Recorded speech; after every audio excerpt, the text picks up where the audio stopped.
Welcome to Your Lot and Parcel podcast with your host, Benjamin Diaz, designed strictly for you, the consumer. You will find that this platform has your best interests at heart.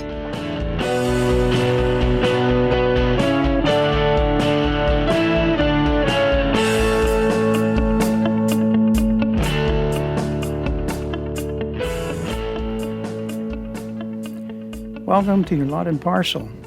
This is Benjamin Diaz, your host. You know, it's been said that knowledge is power. However, my contention is that it's not always true unless you put that knowledge into practical use. In our show today, we are discussing the measures for the preventing of the 7 top causes of injury and death. We have 2 very gracious ladies helping us and supporting our program today. One happens to be my program development director, who also has a background in banking and financing, EARLA DIAZ. We are also complemented by Leslie LARSON, a paralegal who represents an energy company in California. Let's meet these 2 lovely ladies together. Thank you for being on our show, EARLA and Leslie, and I appreciate the support you're giving the show, Your Lot and Parcel, today. And before we get started in our discussion, can you tell us a little bit about yourselves and introduce yourself to our listenership, if you would? Starting with EARLA. Okay. Well, my name is EARLA Diaz, and my background is in banking and finance. Okay, good. Very good. And Leslie? My name is Leslie LARSON, and I am a corporate paralegal for an energy company in California. There you go. Very good. You're in California and you're in Pennsylvania, EARLA? That is correct. Okay. You 2 know each other? We do. We have been best friends since we were kids. We've been friends for like 35 years. Is that right? My Yeah. goodness. Well, that's great. That's really good. I appreciate, again, both of you supporting the show today. And I think we'll have us a lot of fun. And I think these are some points that we're going to be discussing about safety, National Safety Council. And so to begin with, give us the summary and what we're going to be covering today, EARLA. Okay. Well, the National Safety Council is America's leading nonprofit safety advocate. So they focus on eliminating the leading causes of preventable injuries and deaths. And what was very interesting, according to the website, they quote injury facts that says that over 169,000 people died from unintentional injury-related deaths in 2017. So that's pretty staggering. So today we're going to provide your listeners with information on the top 7 causes of preventable injuries and deaths that happen, quote unquote, off the job, and then the measures that they can take to prevent these things from happening. There you go. Good. I'm excited to hear those points. So good. So Leslie, can you start us off with number 1?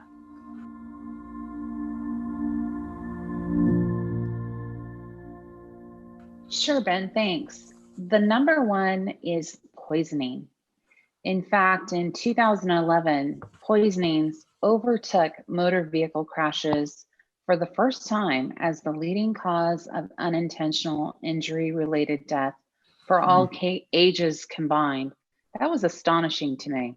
And there are several causes of poisoning: gases, chemicals, and other substances, but prescription drug overdose is by far the leading cause. So preventative measures that are suggested to ensure that, for instance, prescription medications are used appropriately are following the directions on the label. We also want to be aware of drug interactions when we're taking multiple prescriptions or drugs, as well as our use of alcohol while we take these drugs. And we never stop or change the regimen without talking to your physician. Additionally, we never use other person's prescriptions and don't give it to others. And store prescription stimulants, sedatives, and opioids safely. You know, I have an experience, if I could relate. Sure, please do. I I had a well-meaning relative who had run out of their prescription medication, and it happened to be the same prescription medication that I take. So Hmm. they just asked me if they could borrow a few. And I said no. And I'm glad I did, because obviously that is not the wise course. Yeah, And I'm glad I followed my instinct on that. But it's nice to know that it's confirmed by this website. there you go. Mhm. Good. I appreciate that. And I've known that for that to happen. Well, give me some of your medication. And that'll prevent me from going to the doctor. That sort of thing. So no, it's not a good idea, really. I know in New England there's a problem with the opiates. In fact, so much there's legislation was put in place in New England. Very dangerous stuff, very habit forming, and unfortunately, many get into that because for pain management. So it's can be an issue. All right, good. So, what is the second concern that we should have to protect our family, Erla?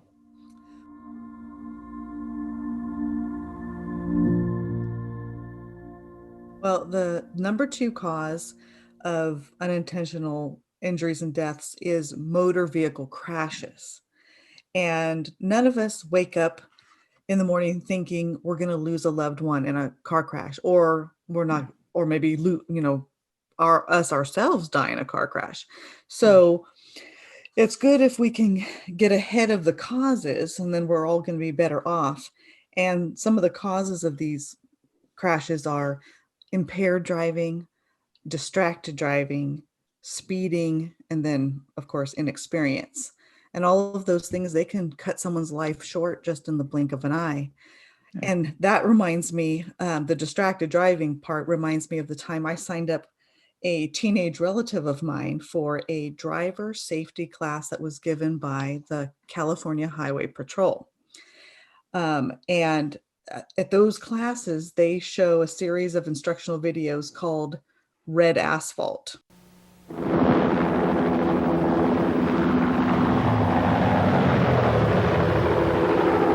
What you're about to see is not going to entertain you. There are scenes of human suffering and death in stark reality. We did not enjoy making this film, and we don't expect you to enjoy watching it. What you see around me is a stage scene, not reality, put together to train California Highway Patrol and other emergency personnel in rescue procedures. In the California Highway Patrol, we have to deal with human tragedy often, far too often. Believe me, we do not want to meet you under these circumstances. We don't want your business.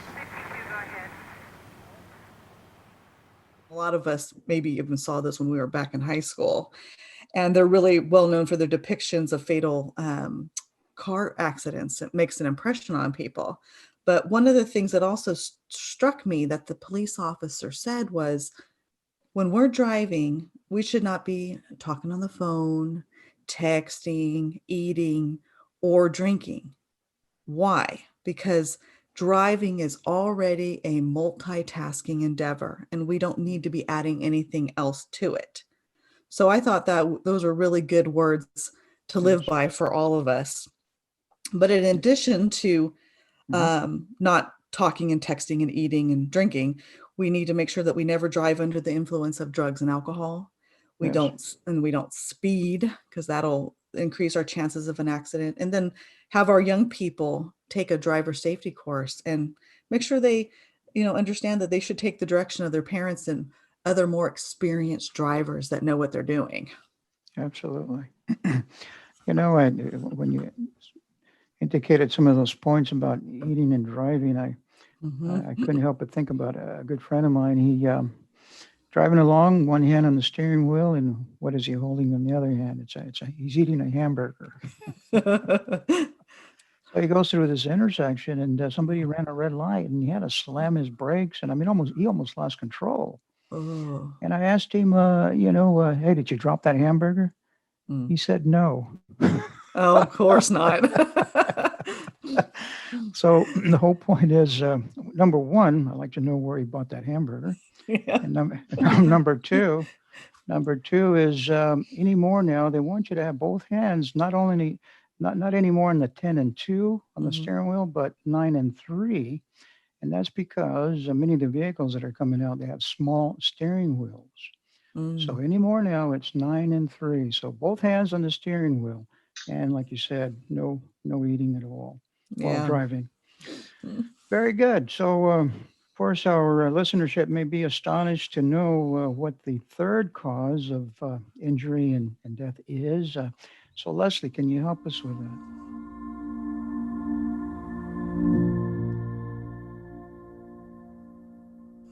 Yes, this was a surprise to me. The number three cause of preventable injury or death is falling.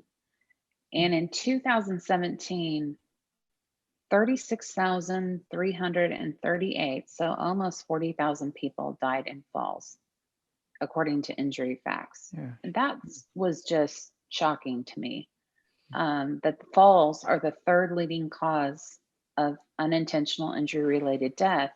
And this is over all age groups. However, it is the number one cause of death for our friends and family, those that are 65 and older. So we want to pay attention to that age group especially. And there's a section on the National Safety Council's website called Home Safety in Falls. And you can follow that link Mm-hmm. to learn what you can do to help protect older loved ones. But until you get there, here's some preventative measures we can follow. All right. We can talk to our loved one's doctor, so be there for their regular exam and ask the doctor to check their feet. Make sure that they don't have any pain and they're Mm-hmm. wearing the proper footwear. Yeah. And also make sure their vision is checked annually. You know, sometimes that goes amiss and they just can't see well. Yes. And then another focus we want to take is check their homes. We can remove clutter, small items of furniture, pet gear, electrical cords, even rugs can get up underneath them unexpectedly and be a Oh, yes. tripping hazard. Oh, yes. And just put essential items where they're easy to reach. We can also add grab bars inside the bathtub and shower and next to the toilet. And if they need a cane or walker, always have them use it. That's hard because older ones, I know with my own mom, it was hard for her to let go of that independence and rely on a device to get around. But we need to encourage them to do that for their own safety.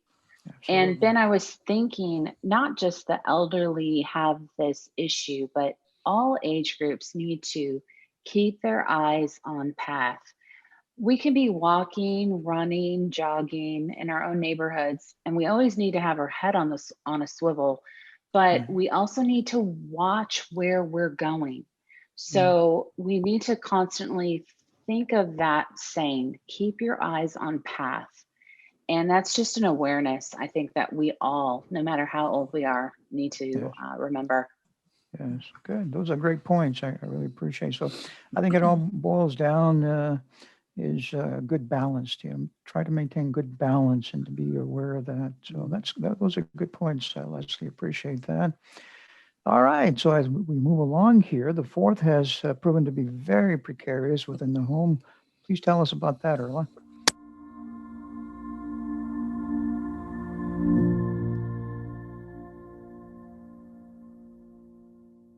Okay, yeah. This one was really pretty scary to myself because it would be scary, especially if you are either home alone or you live alone, because the fourth leading cause of unintentional injury related death over all age groups is suffocation. And that primarily is caused by choking on food or other objects. And then when it comes to infants, the mechanical suffocation is the number one cause of death for babies. And that's a point that is very important then for parents to take note of so that they can take control of the environmental factors that are in their homes. And they can make sure that for instance, their crib meets the standards of the Consumer Product Safety Commission and the Juvenile Products Manufacturers Association, just to make sure, they're using the latest and greatest, the safest, and not, broken down cribs and furniture and things like that could cause a hazard for their young child. And other preventative measures that we can all take is simple things like chewing your food slowly and not drinking too much alcohol. Those things can prevent us from choking. And then for the small children, we have to make sure we keep small objects out of their reach. We have to make sure also that their food is cut into small pieces that's appropriate for their age, and never to let them have hard candy. And then also young children under any circumstances need to be supervised when they're eating and playing so that we can avoid suffocation and choking as a problem. Yes. And then for all of us, beyond that, we can learn the Heimlich maneuver. So then that way we're in a good position to help someone else if they were to become into that precarious situation. And when we do that, if we feel like someone is choking and they're not doing well, we should take note if they can't cough, they can't speak or breathe, and then ask them, are you choking? And then let them know that you'll use abdominal thrusts to prevent them from suffocation. And of course, according to the National Safety Council's website, it's noted in this part that we should all know that procedure is not recommended for children under the age of 1. And then lastly, we can help others by learning CPR. There you go. Good.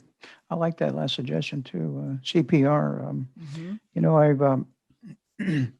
I've been told by professionals that if you are going to learn CPR, to make sure that it follows the core standards of the Red Cross and OSHA. Of course, OSHA, that's the Occupational Safety Health Administration, and doesn't cost much to get certified. Very nominal. Sometimes less than $20, 2-year certificate, that sort of thing. So, no, yeah, it's always good to be prepared like that to assist when the need is there.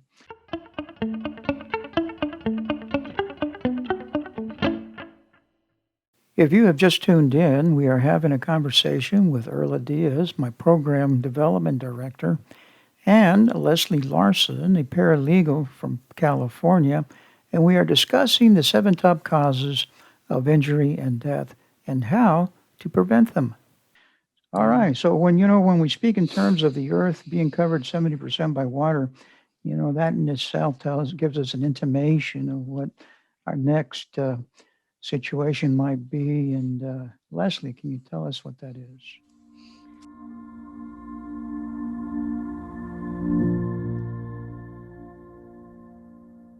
Sure. The 5th cause of preventable injury-related death is drowning. And this doesn't include boating incidents, but the statistics are that 10 people drown every day. And this is number 5 for all ages, and the number 1 cause of death for children ages 1 to 4. And it's not just pools, Ben. This can happen in the household, in a bathtub. And it's not always clear when someone's drowning. Many may think, well, you can tell when a person's in distress because they'd be thrashing around and screaming for help. I think we see that in the movies, for instance. But that's just really not the case, except in rare circumstances. It's actually physiologically unable to call out for help. So trying to breathe or grasping for that breath happens before speech does.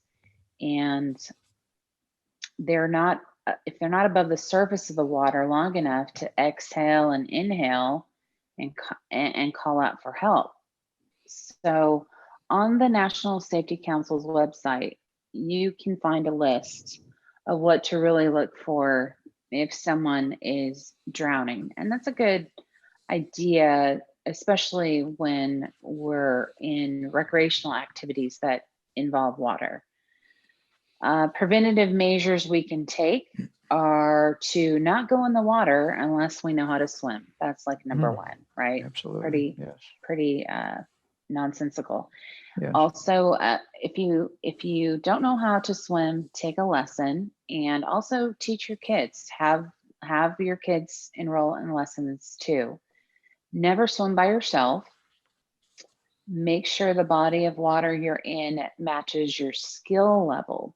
So here in Kern County, we have the Kern River, and it's known for its beauty, and I mean, it's just a majestic river, but especially in certain parts of that river, you need a certain level of skill. And in some sections, only professionals that are trained to navigate the river can manage those currents. So that's something to keep in mind. Know where you're at, know what your skill level is. And distractions are a big thing. So, don't be distracted, and never leave your children alone around water. Even if they know how to swim, it's always a good idea to keep an eye on your children. This reminds me of when I was 8 years old. My brother and I were swimming. He was 5, and we had a 2-year-old brother, and he came out of the house, and we were distracted. Of course, we had been trained to swim, so we were fine. My mom was outside, in and out of the house, and the little one got out, and while we were distracted playing in the pool, he fell in. And we immediately called for help. And my mom came out, and she knew CPR because she had taken a class, and fetched him out of the pool, and all was well. He was fine. But just within seconds, this can happen. So this is one thing, just really not to overlook at all. Exactly. Yeah, I've known of tragedies like that, and some, unfortunately, with a very bad ending. I remember when I was probably 14, 15. My little brother, he's probably 9, 10 years old. And you want to have fun, so he jumps into the pool without judging how deep it was. And apparently his swimming skills were not what they should have been. And so I had to pull him out. And we can know it, a year, maybe 2 years later, he does the same thing in a man-made lake. He jumps in, and not knowing it was hot. I can understand that, but he jumps off the boat. It was a rowboat. It was just him and I. So when he jumped off, it shoved the boat away from him, and he couldn't get back to the boat.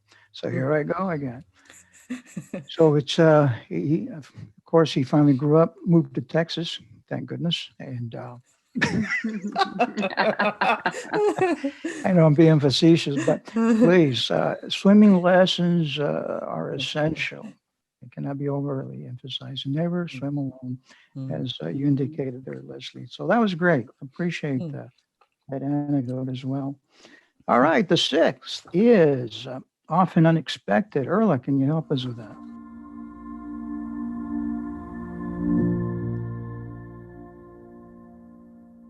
Yes. The 6th leading cause of unintentional injury-related death over all ages is fires and burns. And there were about 2,646 deaths caused by burns and injuries related to fire in 2015. And what often happens is that fires start at night when family members are asleep. When they're asleep. So that means, the fire can get a real head start before you become aware of it. So having a working smoke detector will cut the chances of actually dying in that fire in half. So that's something important to make sure you have working. And that's something here in our home we take very seriously. And we have smoke and carbon monoxide detectors on each level of our home, one in the basement, one on the first floor, and then 4 on the second story, one for each bedroom and one out in the hallway. And because we have a 2-story home, We also have a fire escape ladder next to our bed, so that if that were to happen and we couldn't navigate down the stairs, we could just open the window, attach it to the window seal, throw it down, and climb out. So then that way we're not jumping from the second floor and causing other injuries to ourselves. Absolutely. And if our listeners were interested, if they had a 2-story home and wanted one of those ladders, they're really affordable. I believe we paid under $40 for it on Amazon. And so whenever we have guests stay with us at our home, we always go through the fire escape plan. And I tell them, if you can't get down the stairs, you come straight to our bedroom and we will all go out the window down the ladder. So I can attest to that training Is that as right? a guest in their home. Yeah. There So, don't want anybody to die and want them to know what to do, right? Well, that's great. You got to have a plan of action here. So that's great, EARLA. That's wonderful. So, go ahead. Oh, I was going to say some of the other things that we should do then. Now, those were the things like, now there's already a fire going on. So now you got the ladder, you're getting out, but we should try to prevent the fire in the first place. Yes. And some of those are that the website brought out, where you should stay in the kitchen when you're cooking, especially when you're frying things, grilling, broiling.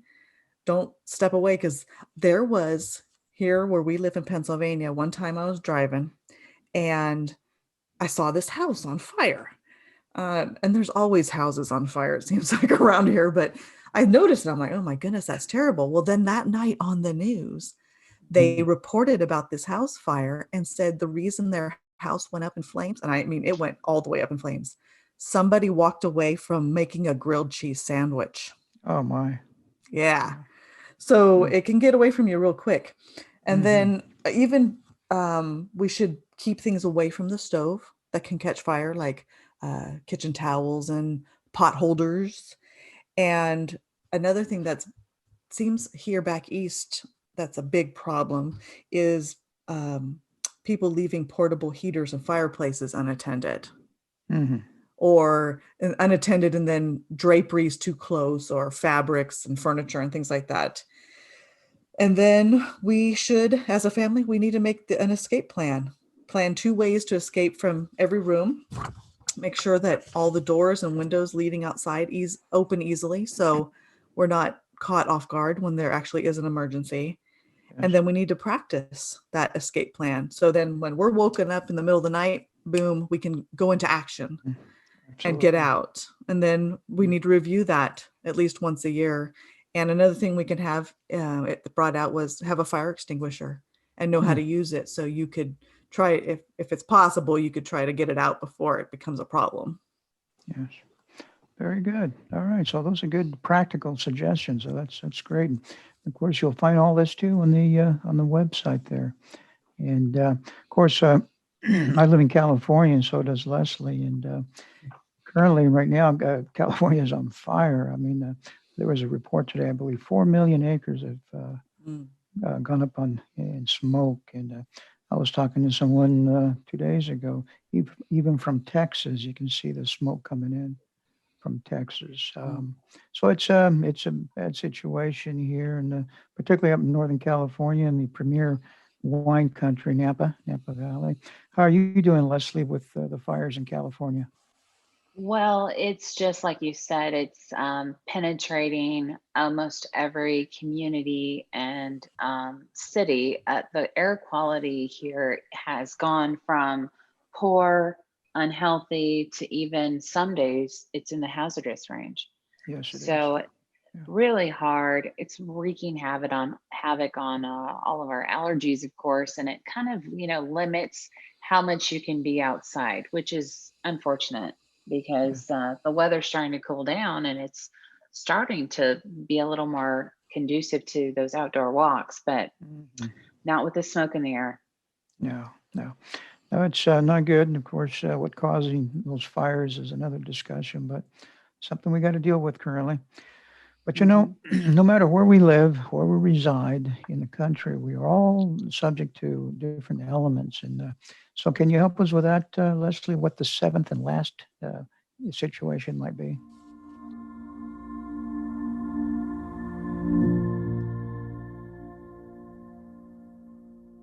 Sure. So the seventh is natural and environmental incidents. And just weather-related disasters alone claim hundreds of lives per year. We've all seen the news brought to us from various locations in the nation. It's just horrific sometimes. Yes. But the National Safety Council encourages families to learn all they can about emergency preparedness and always have a emergency kit on hand. I think especially since the pandemic, we've heard so much about emergency preparedness. But there are so many resources, Ben. There's ready.gov. Yes. There's the National Oceanic and Atmospheric Administration. And of course, there's the FEMA app, and they have many resources, alerts, and safety tips at that website. We want to make sure everybody in our family is on board. It's not enough just to have one person be in charge of emergency. This is a all hands on deck effort. So have a family communication plan in place and review it regularly. In our house, we do it every year because things change. So review your plan annually, practice it, know who's in charge of what. And you want to have an emergency kit in your car also. So, sometimes these shelter in place situations will happen when we're not at home. So we'd also want to make sure our car is equipped with at least 3 days of food and water. And then don't forget about those important documents, life insurance policies, homeowners insurance policies, birth certificates, important records. And then just from a practical standpoint, to know how to shut off all your utilities around your house. That's important. That was something I had to have my husband show me because I wasn't really sure of that. And that's such a good point. Yeah, and sure since the pandemic, Michael and I have, we all experienced shortages in the supply chain, no matter where you lived. You couldn't get toilet paper, bleach, Clorox wipes. It was just kind of crazy. So we decided that when the supply chain started to get better and improve, we'd start a dry pantry. So we're good now. We have a dry pantry set up in our house, and that can get us about 6 to 8 weeks in case this happens again. So we have it all organized to make sure it doesn't expire, and we rotate it out every once in a while. But it's just something this pandemic has kind of taught us that we need to keep that in mind. Absolutely. Definitely a wake-up call, to be prepared for really just for about anything that may come up. Here in California, of course, we are predisposed to earthquakes, and those tectonic plates, they tend to rub each other once in a while, and it gets a little unnerving. And so it's good to always have a plan of action in case you have to vacate your home, and so those were good suggestions. I know you live in Pennsylvania. Well, what are some of the elements you have to be concerned about? Here, the big ones are flooding, hurricanes, and tornadoes. And that was kind of a shocker for me, the tornadoes, when we moved here, because I thought tornadoes were just basically in the Midwest, tornado alley, as they call it. Yes. But we do get tornado watches and warnings here. And one time I was sitting in my office and my phone went off because of the Weather Channel app and said, tornado watch, take cover immediately. I was like, oh my goodness. So I jumped up and I ran downstairs, put some shoes on and grabbed a blanket and went in the basement. And I sat in the basement for about 45 minutes till the warning passed. There you go. So it's scary stuff. Yeah. I remember you texting me when that happened. Yes. It was scary. It is scary. And and you hear the wind and you can see it blowing because there's little windows down there in the basement. You can see the bushes moving. And when you've never, I tell my friends around here, I'll take an earthquake any day over these tornado ones. Yes. Oh my. I can't Well, take it. yeah, well, bless your heart. Well, I'll tell you what, no matter where we're at, we are predisposed to different things, the elements. In fact, that kind of reminds me of an episode we did a few weeks ago about protecting our family and home from the elements. We do talk about tornadoes, wildfires, and all that on that episode, but appreciate both of you for taking time. And, before we sign off, Erla, could you give us the website and the phone number to the website for folks to reach out and get some more information? Yes. If people would like to get more information from the National Safety Council, they can visit their website at www.nsc.org. And their phone number is 1-800-621-7619. There you go. Very good. And again, I want to thank you both. I'm grateful for your support on our show today. And I want you to both enjoy the rest of your day. All right. Thanks, Thank Ben, so much. We you. enjoyed it. We did. Hey, listeners, if you have a specific topic you want to discuss that is germane to the real estate industry, drop me a note at yourlotandparcel.com. And now, if you will excuse me.